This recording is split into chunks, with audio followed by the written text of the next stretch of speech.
Okay, it's time for a little post-concert musings. I finished yesterday afternoon a recital with my colleague Julian Ross, violinist. We played the Beethoven Opus 30 No. 2 C minor sonata and the Schönberg Fantasy and the Schubert Grand Duo or Sonata in A major. I think overall most of my preparation worked very well.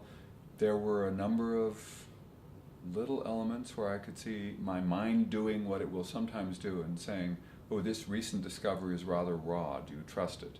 And on those rare occasions there was a sense of having to grab at something in which my thinking about it undermined my best intentions. And I think that feeling goes away when you don't just reach your primary plateau at concert time. In other words, there were a number of things, most things in fact, because I think the concert was overall successful.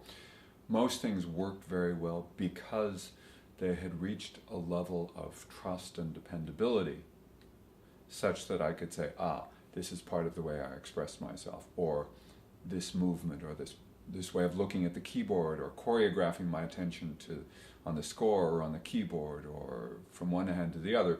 Those all tended to have a sense of calm overall. And there were a few exceptions which tended not to betray me particularly much in performance. So overall I think it was a successful performance. The experience of practicing online really helps to remind me not only what works well, but what doesn't work so well. Certainly there were times where, although I didn't apparently seem that impatient with myself, I would probably repeat things that weren't working or not look for solutions that were different from the solutions that I was celebrating at the time. So I think I will have to continue to refine that. I've spent a professional lifetime doing that, but quite frankly, a major benefit of this project is the awareness you develop when you hear yourself analyzing out loud what you're doing.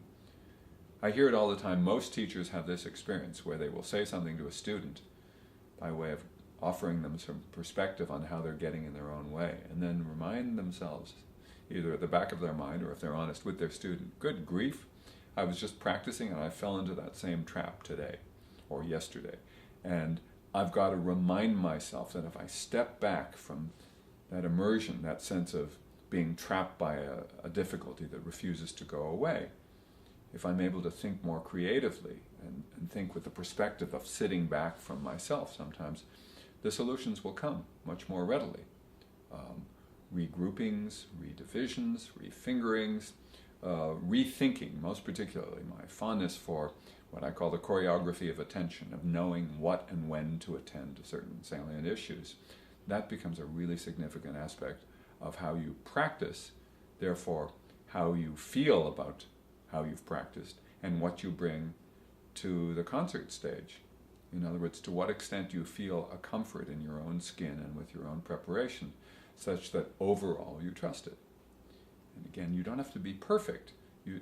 Perfection sometimes is something you look over your shoulder at and worry about, that you make a slip and you are concerned with it.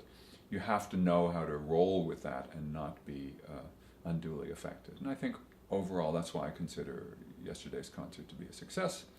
I'm going back to solo repertoire now, in this case pieces that I have played before and that I'm playing in 2.5 weeks or so, and I really need to get them stuck in my system. I've got to rememorize them, and I want to do that in very short order. So I'm going to, I've reviewed almost all of my 60-minute program, and I want to come back to it this time and make it all stick, make sure that I'm retaining it rather than just noting what the challenges are, because I've done that with my overview, and it's time to go beyond overview. Okay, so I'll see you very shortly with the first piece in my solo repertoire.